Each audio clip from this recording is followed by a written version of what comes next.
우리나라 군 부대 가운데 가장 강하게 훈련을 시키는 부대는 UDT라고 해군 특전단이라는 부대가 있습니다.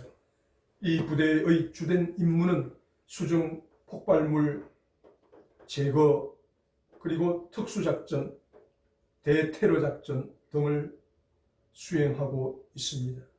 이 문재인 정부 이전까지만 해도 북한에 가서 북한에서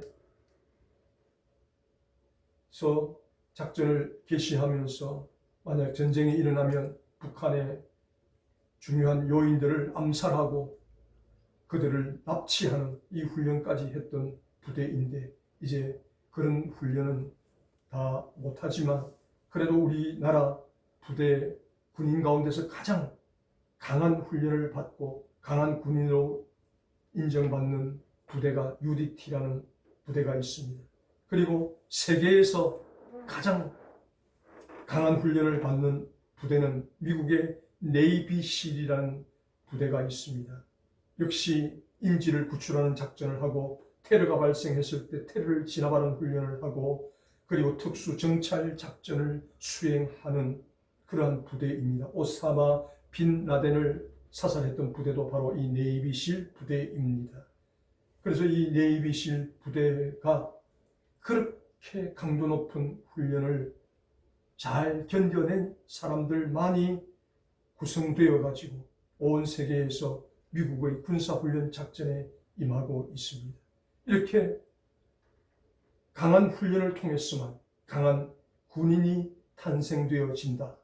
그래서 우리 대한민국의 UDT, 미국의 네이비실, 이 부대의 군인들은 그렇게 힘들고 어려운 훈련의 과정을 잘 견뎌내고 끝까지 견뎌내었기에 그렇게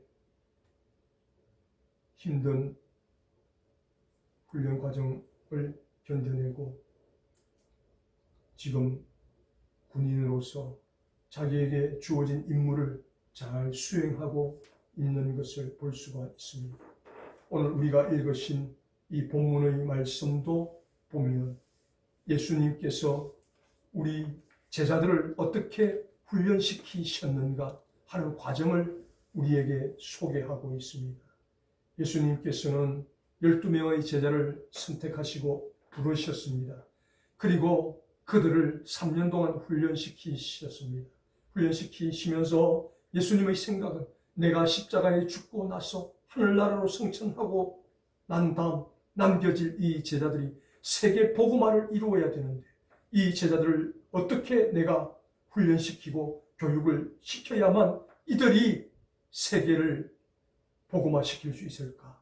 그래서 그러한 예수님의 계획에 따라서 3년 동안 제자들을 훈련시키셨는데 오늘 본문의 말씀도 그 훈련 과정의 일환으로 예수님께서 계획을 가지고 제자들을 훈련시키셨다는 것을 볼 수가 있습니다. 그러면 오늘 이 본문 말씀을 통해서 우리 예수님께서 제자들에게 어떤 훈련을 시키셨는가? 첫 번째로 35절 말씀을 통해서 제자들에게 현실에 안주하지 마라. 현실에 안주해서는 안 된다. 라는 훈련을 시키셨다라고 말씀합니다. 35절 말씀, 그날 저물 때에 제자들에게 이르시되 우리가 저편으로 건너가자 하시니 라고 기록이 되어 있습니다. 그날 저물 때에 저물기 전에 수많은 사람들이 예수님 앞에 몰려와서 하나님 나라 말씀을 듣기를 원해서 복음을 가르치고 전하셨습니다. 각색 병든 자를 고쳐주셨습니다. 그래서 하루 일과를 마치고 어느덧 날이 저물어 가고 있는 상황이라는 것입니다. 날이 저물 때에 예수님께서 건너편으로 가자라고 말씀하신다는 것입니다. 그 전까지만 해도 제자들은 생각합니다.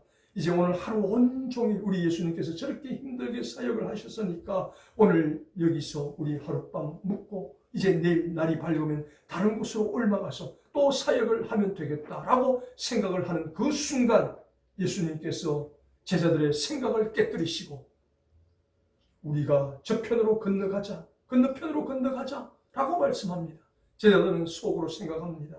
아니 지금 이렇게 파김치가 되어 피곤하고 힘든데 오늘 여기서 쉬고 내일 갔으면 좋겠는데, 이런 불평불만이 속으로 가득하지만 예수님께서 얘들아 빨리 건너편으로 가자라고 말씀하시니까 예수님의 말씀에 무엇이라고 대꾸도 할 수 없고 묵묵히 순종할 수밖에 없었다라는 사실입니다.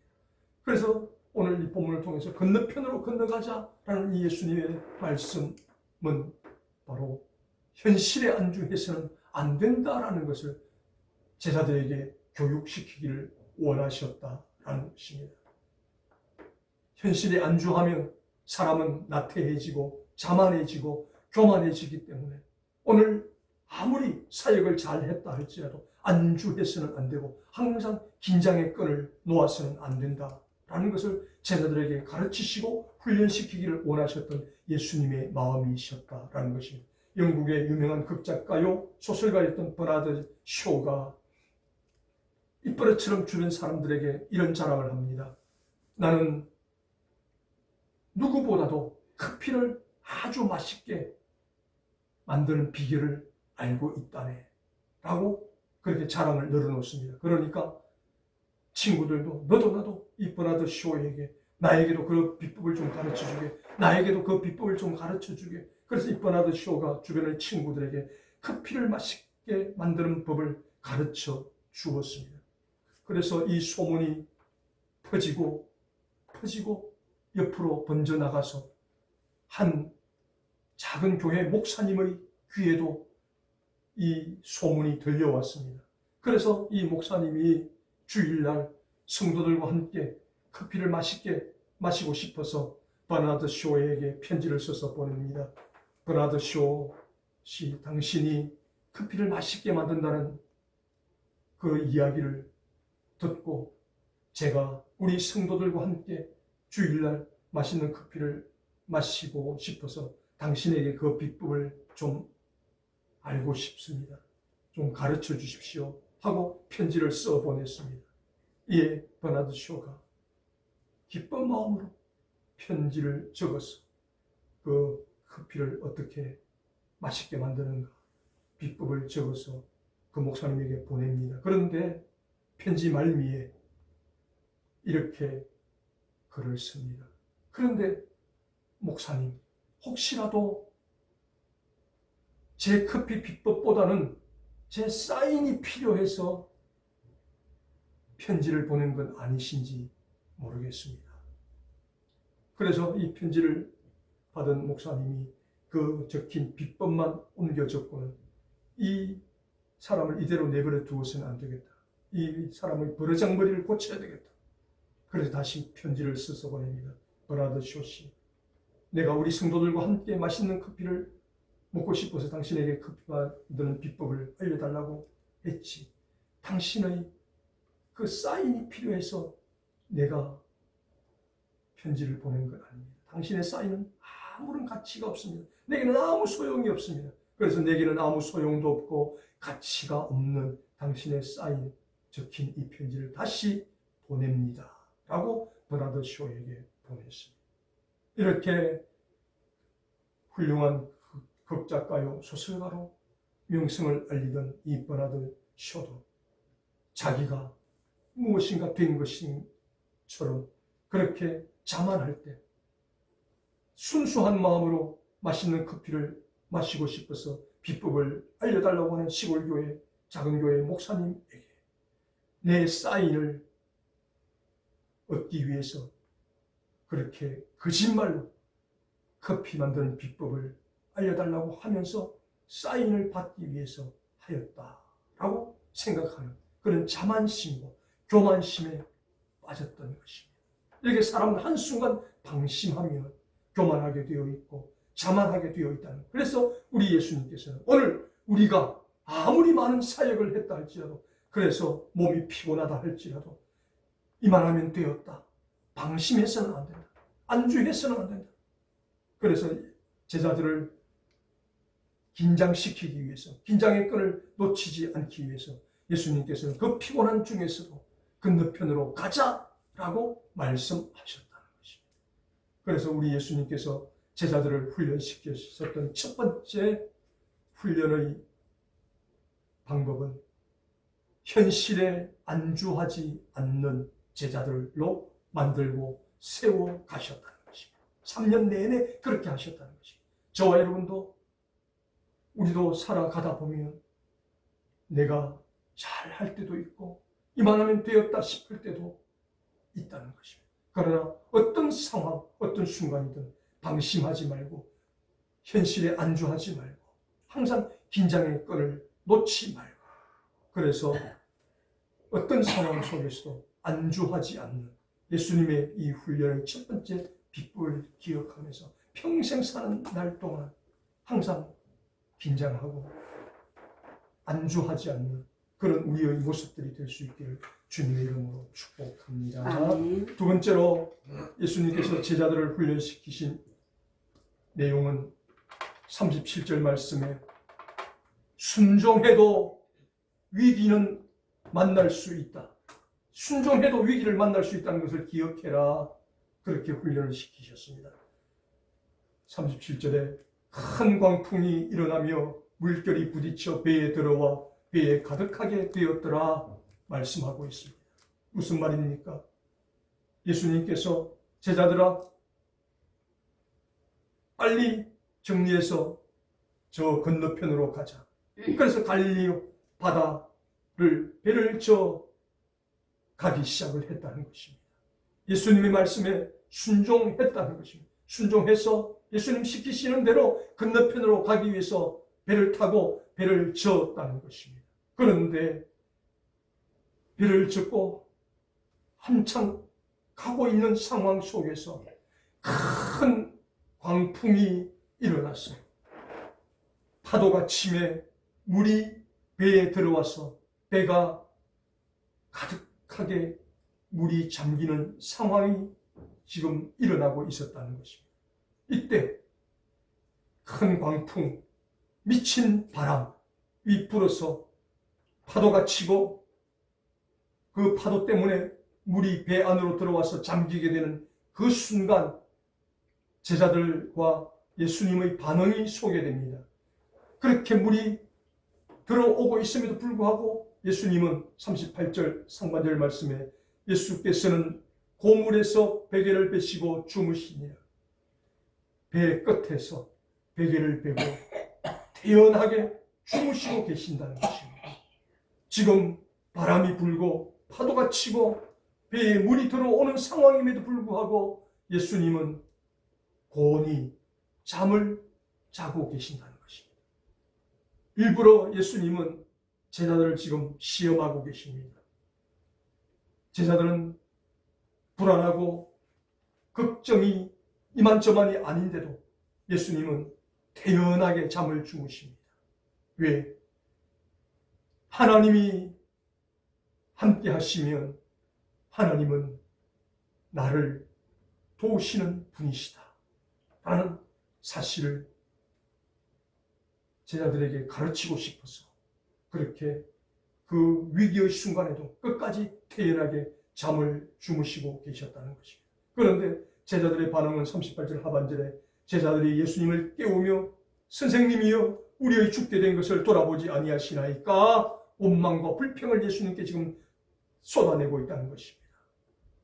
조금 전에 그냥 우리 사역을 마쳤을 때 어두워지려고 할 그때 그냥 그곳에서 숙소를 정하고 하룻밤 묵고 내일 왔다면 오늘 이렇게 광풍을 만나지 않아도 될 것인데 당신이 출발하자고 해서 출발했는데 당신의 말에 순종했는데 지금 이렇게 큰 어려움이 닥쳐왔는데도 당신은 우리를 돌아보지 아니하고 왜 이렇게 잠만 자고 계십니까?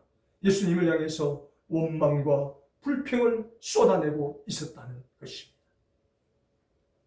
그래서 우리 예수님께서는 이 본문을 통해서 우리 예수 믿는 사람은 하나님 말씀에 순종을 해야 하는데 순종한다고 해서 다 평화하거나 평탄한 것이 아니라는 것입니다. 순종해도 위기는 올 수 있다라는 것을 기억하라고 제자들에게 교훈을 들려주고 있습니다. 사도행전 9장 말씀을 보면 예수 믿는 사람을 잡아서 핍박하고 감옥에 가두던 바울 사도가 대제사장의 공문을 받아서 이제는 이스라엘이 아니라 이스라엘의 국경을 넘어서 다메섹, 다마쿠스라는 외국까지 가서 예수 믿는 사람을 잡으려고 기세가 등등해서 그렇게 가고 있었습니다. 그런데 그 다메섹 도상에서 호련히 빛 가운데 나타나신 예수님과 맞닥뜨리게 됩니다. 예수님께서 사울아 사울아 내가 어찌하여 나를 핍박하느냐? 사울이 주여 니시오니까 저는 당신을 핍박한 적이 없는데요. 그러자 예수님 말씀합니다. 나를 믿는 사람을 핍박하는 것이 곧 나를 핍박하는 것이다 라는 주님의 음성을 듣습니다. 그리고 그곳에서 예수님을 만나고 회심의 체험을 하고 변화되어서 예수님을 믿는 사람을 잡아서 옥에 가두고 핍박하려 했던 바울 사도가 180도 변화되어 이제 복음을 전하는 사람으로 변화되었습니다. 그래서 그때로부터 바울 사도가 약 60세까지 살면서 1차, 2차, 3차 선교 여행을 통해서 세계 곳곳을 누비면서 하나님의 말씀, 복음을 전하는 전도자의 삶을 살았습니다. 그렇게 약 60세까지 살았던 바울 사도의 생애를 보면 그 중에서 20년 내지 30년은 감옥에 갇히거나 온갖 시련과 어려움을 당했던 환난과 고난의 세월이 30년이었다라고 신학자들은 공통적으로 주장을 합니다.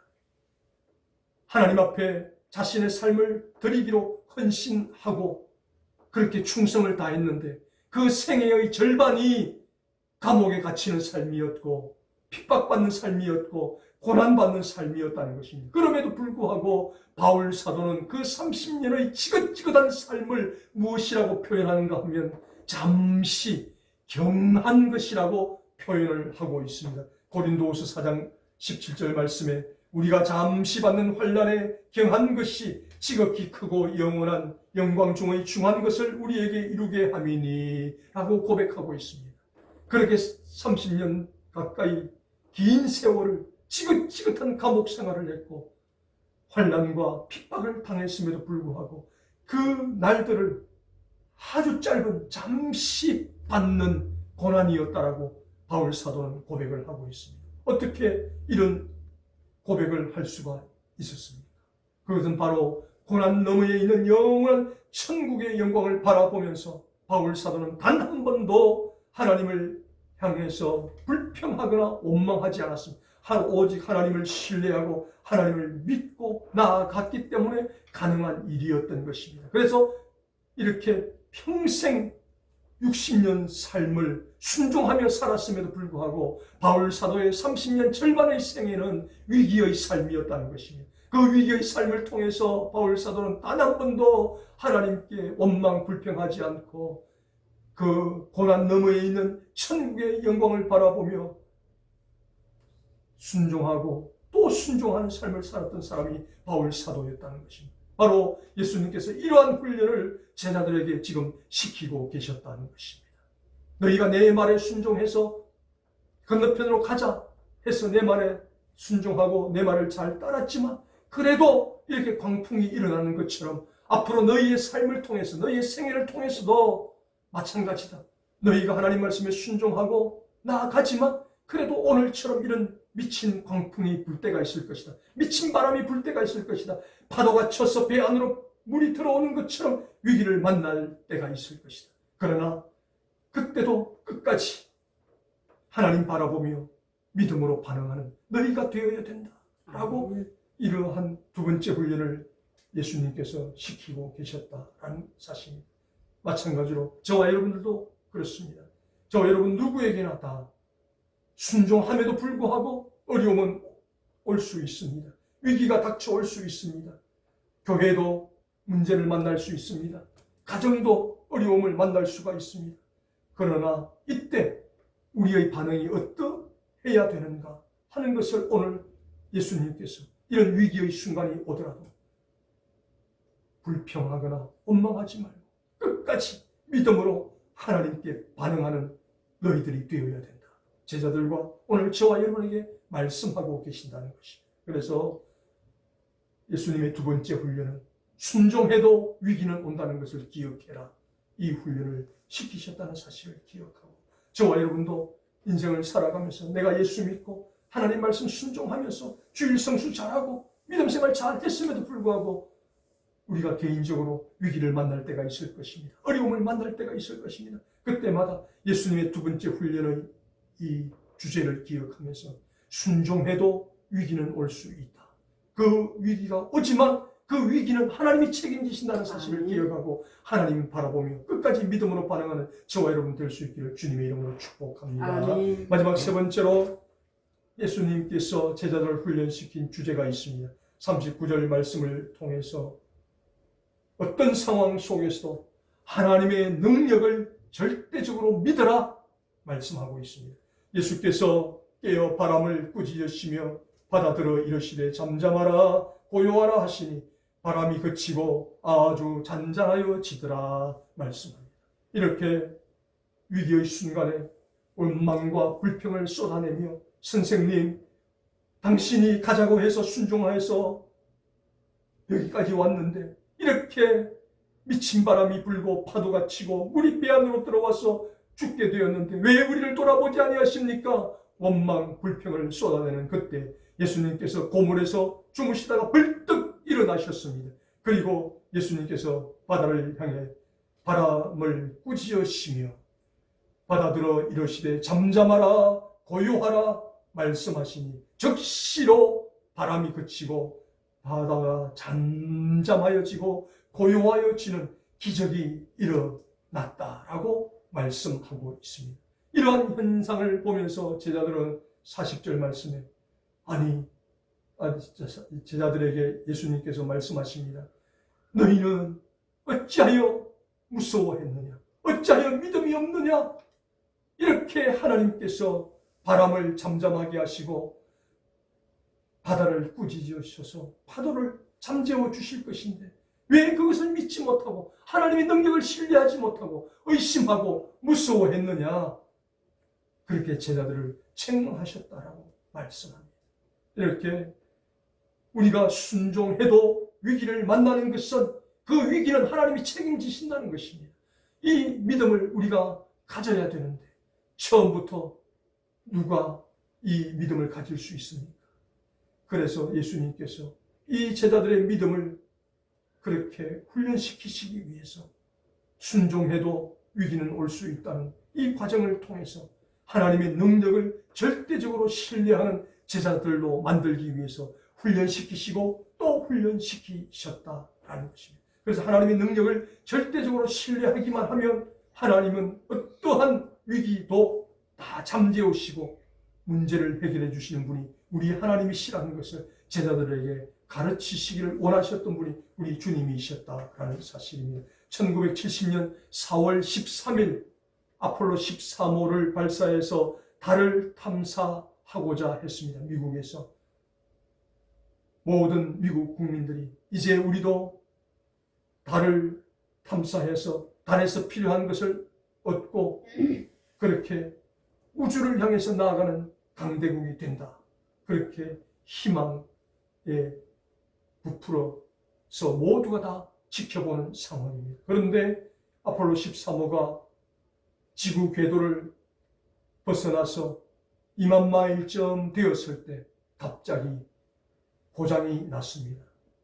산소통이 터지고 이제 더 이상 아폴로 13호가 앞으로 가지도 못하고 뒤로 가지도 못하는 그런 상황이 발생합니다.